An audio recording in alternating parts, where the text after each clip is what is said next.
Hello! Donc, j'ai envie, dans cette capsule, de vous présenter mon avis concernant les filtres qu'on peut utiliser sur des photos ou sur des vidéos, principalement sur la plateforme Instagram. Je sais que ça existe aussi ailleurs, entre autres sur TikTok, et qu'il y a également là, des retouches photos qui sont faites un peu partout sur le web. Mais là, aujourd'hui, on va parler vraiment plus de Instagram et de en fait, comment je me sens par rapport à ça en tant que femme, en tant que nutritionniste et en tant qu'utilisatrice, bien sûr, de ces plateformes-là. Et je dois dire que c'est ça. J'ai fait beaucoup de réflexions par rapport à ça au cours des dernières semaines. J'ai moi-même passé par un processus d'essayer justement de réduire mon utilisation de filtres principalement pour ma propre santé mentale. Et j'ai également l'impression que ce que je partage peut vous affecter d'une manière considérable. Et je pense qu'en faisant un petit peu de travail de mon côté, ben indirectement, ça risque de vous aider. Et j'avais envie, à travers la vidéo, d'ouvrir une discussion par rapport à ça et d'avoir votre feedback. Donc, de savoir un petit peu où vous vous situez dans tout ce qui est présenté. Là, je sais que c'est assez populaire comme sujet ces temps-ci. Il y a plusieurs influenceurs qui ont présenté, par exemple, leur opinion concernant les utilisations de filtres. Il y en a plusieurs qui ont décidé également de ne plus en utiliser ou du moins de ne pas utiliser certains types de filtres. J'aimerais juste mentionner que ce matin, je suis pas maquillée. J'ai des boutons. Ça fait une demi-heure que je suis réveillée, donc je suis encore un petit peu puffy, malgré mes petits massages. Mais je n'ai pas utilisé de filtre ici parce que suite à notre échange de la semaine passée, je trouve ça important de montrer le vrai. Et justement, je vais commencer la capsule en vous expliquant, selon moi, la grande distinction à faire entre comme deux grandes classes de filtres. Donc, il y a premièrement les filtres plus esthétiques, ceux qu'on va utiliser pour, par exemple, modifier la teinte de l'image. On pourrait ajouter du petit grain photo pour donner une impression d'une vieille photographie. On pourrait changer justement, mettre ça en noir et blanc, mettre ça en sépia. On pourrait vraiment là, y aller avec des styles comme ça prédéfinis.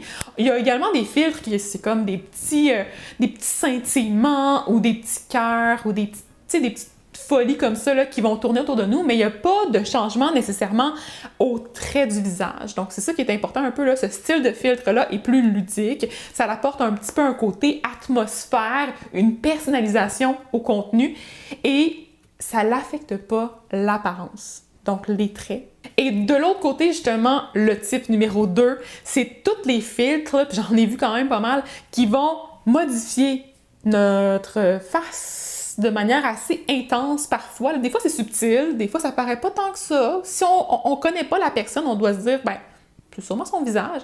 Et finalement, quand on regarde un comparatif des photos, on se dit, ouais, finalement, pas pareil pantoute. Et puis, pour de vrai, là, je trouve pas que les gens sont nécessairement plus beaux avec les filtres, c'est ça le pire. Donc, je trouve que parfois, ça l'ajoute certaines caractéristiques au visage qui, justement, beaucoup de creux ici au niveau des joues. C'est très populaire aussi avec le contouring du point de vue maquillage. Sinon, le nez va souvent être affiné, très allongé. Les yeux vont être agrandis, les cils aussi très...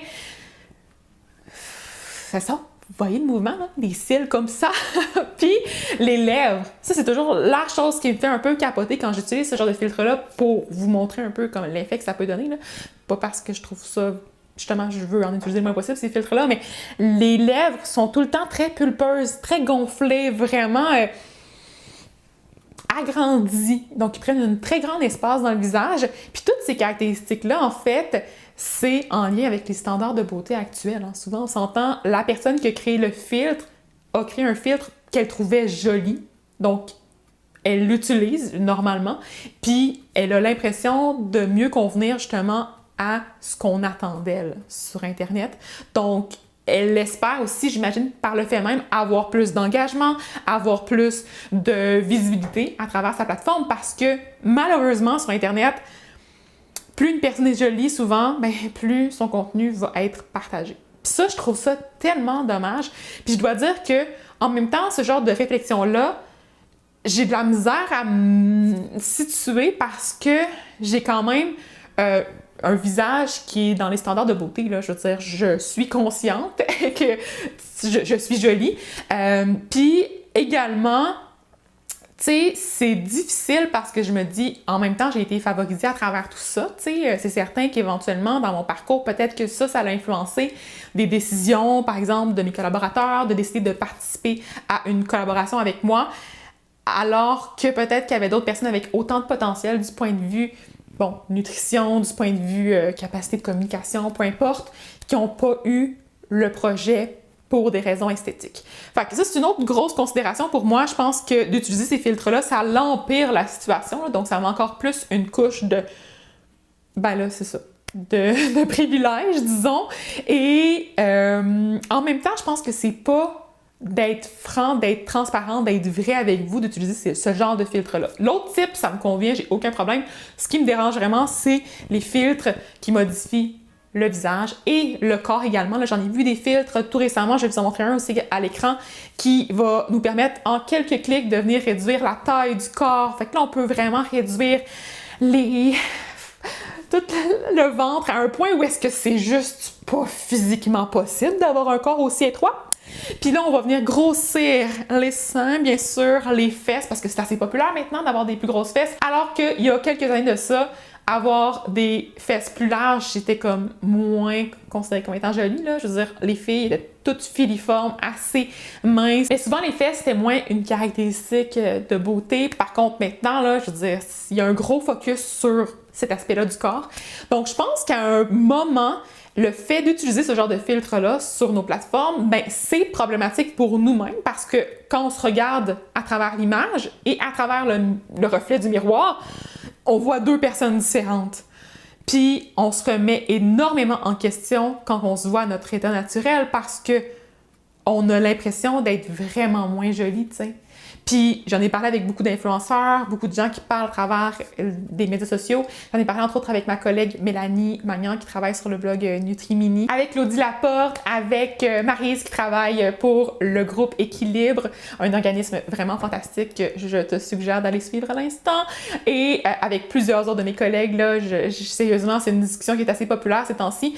Et je pense que le mot d'ordre, c'est vraiment d'essayer de ne pas trop altérer justement ce qu'on présente parce que indirectement, ça peut hausser les standards puis faire en sorte qu'on se retrouve dans le même problème. Donc, ce qu'on veut faire en fait, là, en tout cas ce que moi je veux faire en partageant du contenu, c'est de vous aider de voir que tous les types de corps existent et que le corps parfait, ça n'existe pas vraiment, tu sais.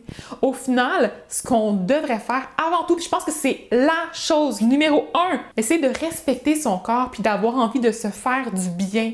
Donc, en partant avec ça de fait, donc en commençant tranquillement à apprécier certaines caractéristiques de notre apparence, on peut avoir envie de faire des petits changements d'habitude de vie pour justement se sentir mieux, avoir du bien-être, ces choses-là. Donc, ça part vraiment tout du fondement du respect. Puis, on n'est pas obligé de l'aimer, notre corps, puis de comme avoir envie de le montrer à tout le monde, puis avoir envie de... Tu sais, c'est pas facile non plus, là. Mais je pense que c'est un cheminement qui se fait petit à petit. Et ce qui est essentiel, là, en fait, c'est de prendre un instant pour se remettre en question et juste pour voir, justement, on est entouré de quel genre de personnes? Est-ce que les gens qu'on suit sur Internet, c'est des gens qui vont nous faire du bien, qui vont partager des images réelles de leur situation de tous les jours? Donc oui, ça peut être joli, esthétiquement parlant.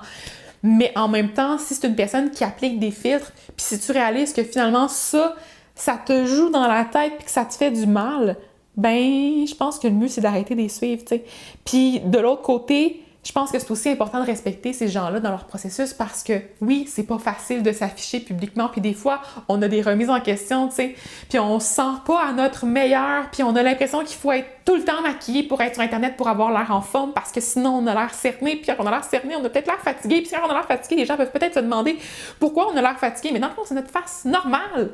Puis j'ai tellement eu, justement, en privé, des conversations super pertinentes également sur les impacts du maquillage, et ça, ce serait un autre sujet, là, du point de vue nutrition, c'est sûr que c'est moins relié directement. Je pense que les filtres, souvent, ceux qui sont vraiment plus dommageables, c'est ceux qui affectent le corps.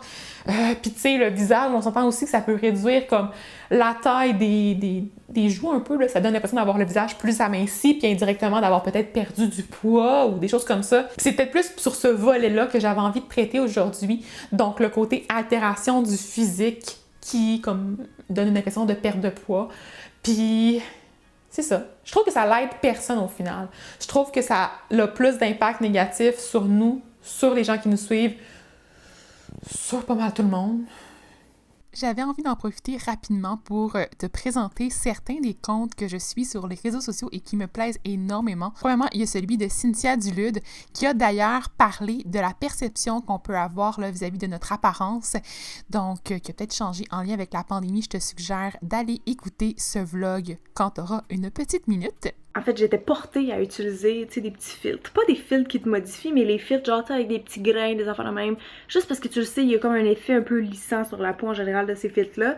Puis je trouvais, comme dernièrement, que mon iPhone, il venait comme trop rechercher de détails. Comme, limite, dans la vraie vie, j'avais l'impression que ma peau était plus belle, mais là, je trouvais que mon iPhone, la qualité était comme trop bonne dans un sens. Puis tu sais, je faisais comme une fixation sur mes ridules, le duvet, tu sais, les boutons, tout ça. Puis j'étais comme...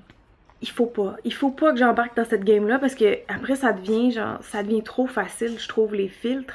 Au final, le outcome de ça, je suis sûre qu'il est négatif parce que ça vient de jouer dans la tête. Genre, si t'es habitué de toujours te voir la meilleure version de toi-même alors que c'est pas la vraie vie, je trouve éventuellement que c'est ça te cause du tort parce que là, tu vas être surprise quand tu te vois dans le miroir, évidemment qu'il n'y a pas de filtre. Je sais pas si vous partagez un petit peu la même opinion, mais c'est ça, bref. Récemment, j'ai fait un effort conscient de pas en utiliser même si je me trouve pas à mon meilleur, puis... Également, les filles de Deux filles ordinaires que j'aime de tout cœur, donc leur contenu est vraiment ludique, humoristique et très agréable à regarder. Sinon, Sonia Tremblay est également une de mes favorites en termes de self-love. J'adore également la manière qu'Andriane utilise les filtres à travers ses différentes stories. Lorsqu'on parle de filtres, je ne pouvais pas parler de Nancy, qui est la créatrice du blog 5 fourchettes.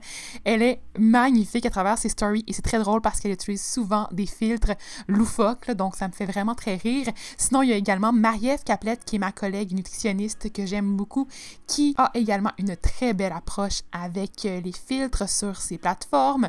Il y a le filtre de Marianne Plaisance que j'aime beaucoup, donc c'est des petits bonhommes sourires qui vont être déposés sur les joues. C'est vraiment super simple et j'adore l'esthétique en général là, de la page de Marianne. J'avais envie de te parler aussi d'Éliane Duquette qui offre beaucoup de contenu au naturel et ça, c'est tellement un plus pour moi, là, j'adore ça.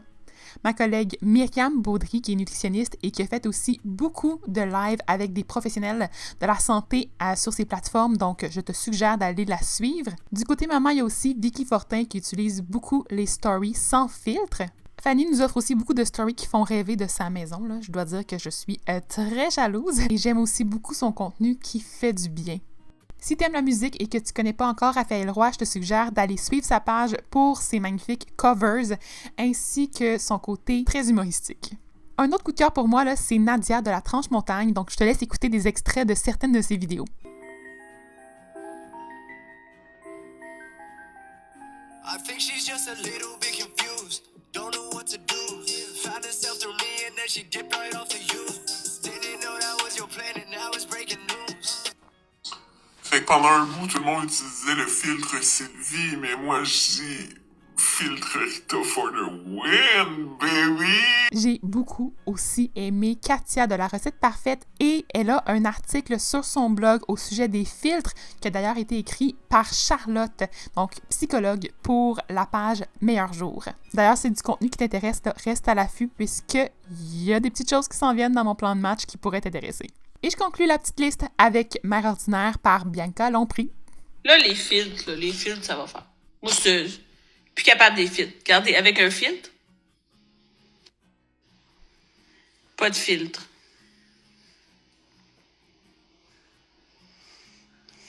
C'est ça. Hein? Puis moi, chaque fois que je vois un filtre, puis je fais, OK, la personne est bien belle, je regarde en haut, puis là, je vois le nom du filtre, je fais, si, moi, l'essayer. OK. La personne est laide, mais elle va avoir l'air du bon sens, sa story. Chaque fois que tu mets une story avec un filtre, moi, je l'essaye. Tout le temps. Si j'ai vu ta story, je l'essaye. Puis après, je fais, OK. C'est ça, elle fait dur. Tout le temps. Essaye avec ça, tu vois. Là, normalement, t'aurais dit, ah, bien, est bien belle aujourd'hui. Puis là, tu regardes en haut, tu fais, ah non, on va essayer le filtre. Puis là, tu fais, ah, crème aussi, je suis cute. C'est naturel. C'est pas un filtre, là. C'est ça. Fait que c'est un peu ça ma discussion, c'est pas nécessairement plus en profondeur que ça. Je voulais juste comme vous inviter à en parler avec moi en commentaire, à me dire comment vous vous sentez, qui vous suivez sur Internet, qui justement utilisent les filtres de la bonne manière ou qui utilisent carrément pas de filtres puis qui vous font vraiment juste du bien. Je pense que là, c'est le but là, de s'échanger plein de belles personnes à aller suivre, de s'échanger des personnes, peut-être pas de s'échanger des noms de comptes à aller suivre et on va pouvoir en fait s'entre-inspirer entre nous puis s'assurer d'être vraiment bien entouré. Puis c'est ça. Je pense que le but d'Internet, là, c'est de propager des belles nouvelles, de propager les belles personnalités, les belles connaissances qu'on peut avoir, tu sais, les beaux projets qu'on voit, là, il y en a plein, là. Il y en a vraiment plein.